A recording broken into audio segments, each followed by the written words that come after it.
Welcome to Three Thoughts On. Today I have Shannon Rollins. Shannon, how are you today? Hey, I'm doing great. Thanks so much for having me today. Happy to be here. Oh, thank you for being here. I'm very excited. This is the second episode on a series I started on mental health. Very excited about the topic of mental health. But before we get started, can you give us a quick intro on who you are and how did you end up getting to do this wonderful work? Oh, wow. So my background, actually a clinical hypnotherapist, which is funny because half the people don't want to make eye contact with me. But no, I'm kidding. But essentially, my background's in health behavior. I've always been so in love since I was such a young age and health and well-being, staying healthy, feeling good, being productive, and really to answer your question, how I fell into a career like mental health. I really went into a mental well-being background, creating mental health programs for companies, and I was finding that the more I was creating these programs for companies, the less I was actually working one on one with people. And my real passion was working one on one and helping people and helping groups. So that at that point, that's when I went back to school and said, there's got to be another way to help people beyond just me saying, hey, meditate every day for an hour and your life's going to change. Yeah, that's not sustainable for some people, especially who have really, really busy lives. So how can we make it easier? And I'm always looking to find that better way. And that's essentially how I fell into what I'm doing now. Oh, that's wonderful. Thank you.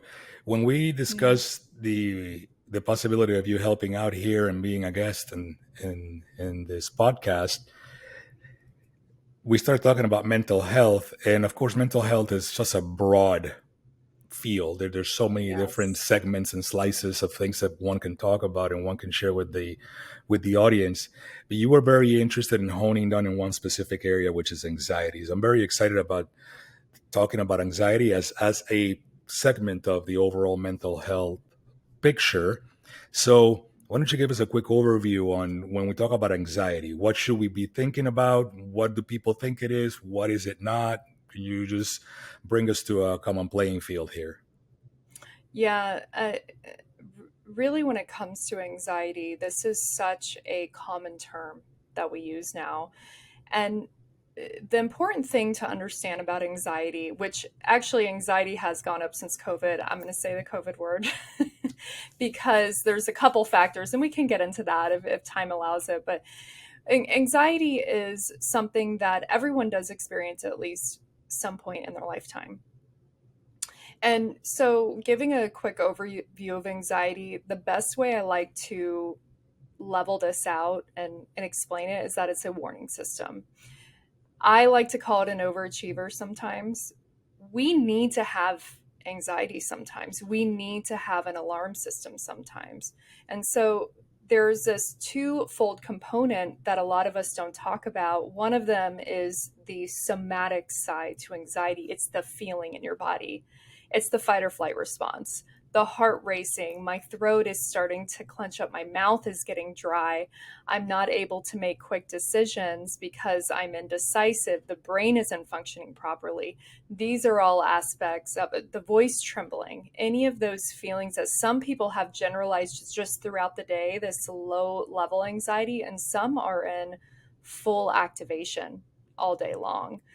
There's other people who they have situational anxiety where they're maybe the idea of coming on this podcast would be like, oh my gosh, and they're shaking by the time they get, by the time, and that used to be me, by the way, shaking by the time you get on the podcast. So that's what we call the somatics. That's the body memory. That's your body speaking to you. Now, the other side of anxiety, which other people look at, and I've seen both in my practice, is the cognitive side of anxiety. That is the thoughts, the worry in the mind. Those are the battle, the habit loop of anxiety. You combine them both and boom, you have anxiety. Now some people have just the thoughts and some people have just the feeling in the body, because what I've noticed in my practice, and I know that many other experts have noticed this as well, is some people only identify with their thoughts and some people only identify with the feeling in their body. Because if your thoughts are racing, do you actually notice that your thoughts are happening and what that worry is? And so some of the aspects of anxiety in that twofold component, actually a great book to read about this. I love referring to this book with my clients, is called Anxiety RX by Dr. Russell Kennedy, and he talks about both aspects of anxiety. If you think of it like this, it's like you have a smoke alarm in your house, and if you're a bad cook like me, your smoke alarm goes off all the time. But it doesn't need to. And so that's the best way I could describe it. So when it comes to both sides, in other aspects of human life, I guess, a where you have a somatic aspect and a mental aspect, where you have thoughts and actually your biology, reacting. Is it possible that for anxiety, one ends up feeding the other, and then you end up with both at the same time or following each other? Yes, absolutely. Well, and some people may say, but Shannon, I have trauma, and that's where the body memory happens and the thoughts happen. Sometimes they can happen succinctly at the same exact time. I think trauma is a whole other unpacked thing to go through, but we'll keep it in this lane. But as far as if someone has it, let's just say you get in a car accident and your body remembers that body memory. The body keeps a score. I may throw out some books for people to Bessel read van or der even. Kolk, yeah, one of my favorite books. Yes. Oh my gosh, it's such a great book. It's a long read, but it's totally worth it. Every single page, the body's going to remember. And so what'll happen is it's almost like a habit loop where you start feeling the sensation in your body and then you start having the thought, or you start anticipating, oh no, the thought, and then it feeds to the body. What I've seen as of the last couple years with my clients specifically, especially when it comes to panic attacks, when we talk about over threshold anxiety, which can turn into panic, that's when panic attacks can start to happen, is that the anticipation of, oh no, what if I have anxiety? What if I break down? What if I lose my train of thought because I'm in fight or flight? What if the presentation doesn't go well? So there's also a thought process, which I lean on too, that all anxiety is anticipatory anxiety. It's that we're anticipating something happening or something not happening as well.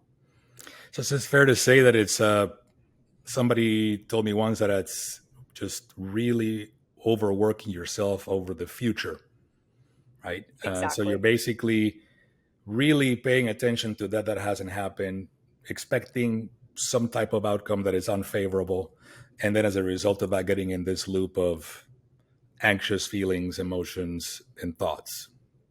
Exactly. Yeah, it's anticipating, for some people it's worst case scenario. Like, let's use this for example. I could have came on today and said, oh my gosh, I'm not prepared, this is going to go horribly, and who knows. It's going just fine. Okay. But you see, anyone can have this type of anxiety. And so there's also the aspect of it where, yes, it's an unconscious behavior. The automatic thoughts that we have just unconsciously swoop in every now and then, but that's because we've been conditioned our entire lives to be in that thought pattern or that thought loop. So there's a lot of different aspects to it, but when we really take it down to like the core basic level of this, it's exactly what you just said. To make it as simplistic, it's worry about the future and what's happening.